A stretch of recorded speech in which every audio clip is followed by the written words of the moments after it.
m'appelle Victor Pignon, je suis belge, j'habite dans la partie francophone de la Belgique, au nord de la province de Luxembourg. Je suis né en 1964 et effectivement à cet âge-là, il n'y avait que le football comme sport, football en tout cas comme un des sports pratiqués par tous les jeunes. Donc j'ai joué dans la rue, dans les champs, sur les terrains de foot, etc. Et la passion m'a pris alors dès cet âge-là. J'avais 6 ans, 7 ans, 8 ans et puis j'ai commencé à jouer en équipe d'âge. Et à l'âge de 18 ans, alors mon papa, qui était entrepreneur et grand voyageur, m'a offert un voyage en Espagne pour assister à la Coupe du Monde en 1982. Il m'a dit, tu t'occupes de l'avion, tu t'occupes de ton hôtel, tu t'occupes de trouver des billets pour les matchs, mais moi je t'offre le voyage. Et je suis parti à l'âge de 18 ans, donc en 1982, 15 jours, à ma première Coupe du Monde de football. J'ai vu donc des matchs au stade du Nou Camp, au stade de l'Espanyol de Barcelone. J'ai vu des équipes comme l'Italie, l'Argentine, le Brésil, la Belgique. Et j'ai eu le coup de foudre pour cet événement qui rassemblait des gens de mon âge, de tous les pays du monde. Là, j'ai pu faire des contacts avec des Brésiliens, avec des Argentins, avec des Italiens. L'ambiance m'a plu et je me suis alors promis de dire, eh bien voilà, tous les 4 ans, je vais faire le maximum pour assister aux matchs de Coupe du Monde. Et depuis 1982, donc, j'ai fait toutes les Coupes du Monde. Je vais donc assister dimanche prochain à ma 11e finale de Coupe du Monde à Doha. Et quel est votre plus beau souvenir en Coupe du Monde? Je vais faire un petit détour parce que mon plus beau souvenir, je l'ai vécu, parce qu'il faut dire que tous les 4 ans, c'est effectivement la Coupe du Monde, mais tous les 4 ans, je fais également les championnats d'Europe. Donc, ça veut dire que tous les 2 ans, je suis parti pendant 15 jours pour voir du foot. Et mon plus beau souvenir, je l'ai eu en 2000, à l'occasion de l'Euro Pays-Bas-Belgique. Je me promenais à Rotterdam lorsque j'ai vu par les vitres d'un restaurant, j'ai vu que Pelé, en personne, était en train de prendre un repas. Il était 11 heures, il était avec un autre couple et deux gardes du corps. J'ai dû effectivement regarder 2 fois pour voir si c'était bien lui, et je suis resté dehors. J'ai attendu que Pelé sorte, j'ai attendu 2 heures et demie devant le restaurant stoïque. Il est sorti avec ses 2 gardes du corps. Poliment, je me suis approché et je lui ai demandé de faire une photo. Immédiatement, il a discuté 3-4 minutes avec moi et j'ai pu faire une photo. Pour un amateur de foot, un joueur de foot, c'est un événement exceptionnel que j'ai pu connaître et il était à peu près minuit et demi, 1 heure du matin à Rotterdam. Donc ça, c'est un événement fantastique pour moi. Vous avez dit que vous êtes un joueur de football. Donc parlez-nous un peu de votre carrière de footballeur.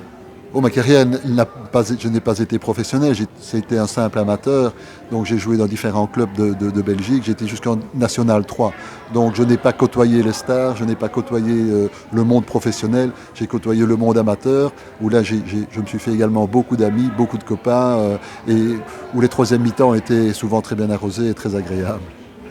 Et concernant votre musée, comment vous avez l'idée de collectionner les objets du foot?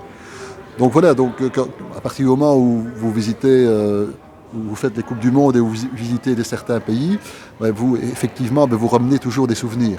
Que ce soit, il faut dire qu'au début, en 1982, le merchandising, comme on dit, n'était pas aussi développé qu'à notre époque.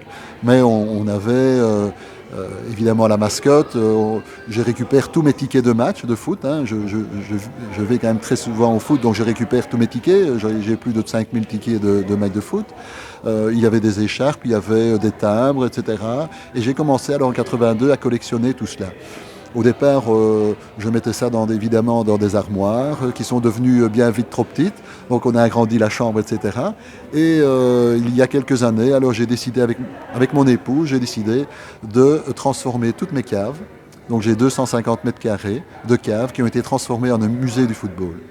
Donc j'ai 5 locaux, un destiné à la Coupe du Monde, un destiné au championnat d'Europe, un destiné au Champions League, un destiné à mon club de foot, Anderlecht, que je supporte. Et là j'ai des vitrines. Et dans les vitrines, on a les maillots des équipes qui ont joué toutes les finales de Coupe du Monde et de championnat d'Europe depuis 1982. Et quel est l'objet le plus cher dans ce gigantesque musée? Tous les objets sont particuliers. puisque je ramène chaque fois la mascotte, je ramène chaque fois un objet de la ville ou du pays. Donc je n'ai pas vraiment un objet qui me tient à cœur. Tous les objets sont là, me tiennent à cœur, que ce soit un simple billet ou une simple mascotte. Je vous dis, les photos que j'ai prises et les rencontres que j'ai eues avec les présidents de la FIFA, avec les joueurs, parce que bon, j'ai pu rencontrer d'autres joueurs, j'ai pu rencontrer Beckenbauer, j'ai pu rencontrer des joueurs qui ont remporté la Coupe du Monde. Donc les photos que j'ai prises avec ces joueurs-là, ce sont mes objets à qui je tiens beaucoup.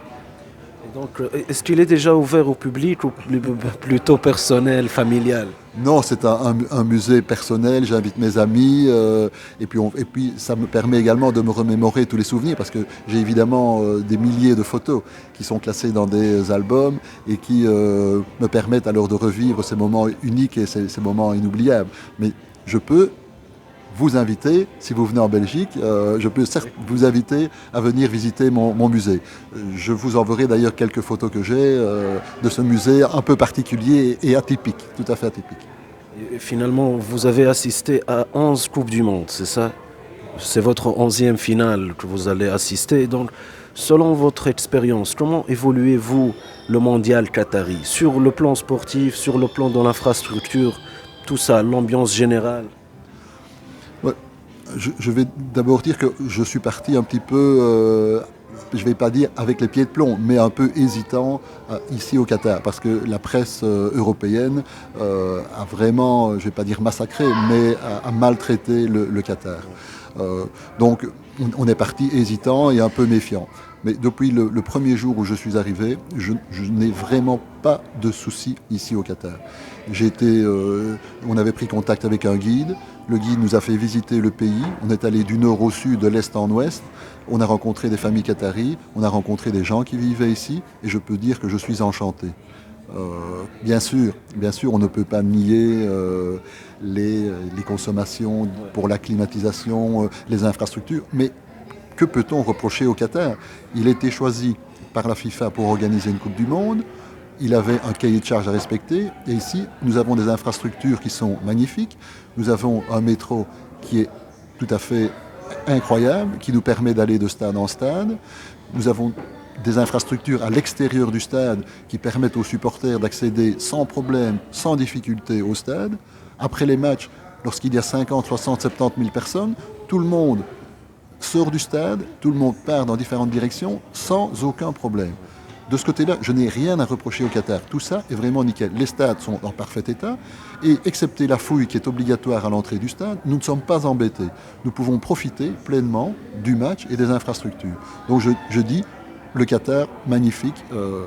Et alors quand on me parle en Belgique de 6500 morts, je suis quand même un peu surpris. Je suis dans la construction. Donc je sais qu'ils ont énormément construit, mais 6500 morts, c'est exagéré. Maintenant, au niveau de l'ambiance, c'est vrai que dans l'ambiance dans la ville de Doha, elle est un peu différente parce que les Européens ont boycotté, les supporters européens ont boycotté un petit peu suite avec les problèmes de la presse, donc ils ont un peu boycotté, donc il y a un peu moins de monde. Mais l'ambiance est vraiment très festive à l'intérieur du stade. J'ai été voir le Maroc, j'ai été voir le Brésil, j'ai été voir la Belgique évidemment. La Belgique, j'ai été voir les Belges 3 fois, j'ai été voir l'Équateur. Je suis vraiment sous le charme, mais ça je l'étais déjà sur les autres Coupes du Monde, mais je n'ai vraiment aucun problème et je ne peux que féliciter le gouvernement, féliciter les Qataris pour leur organisation.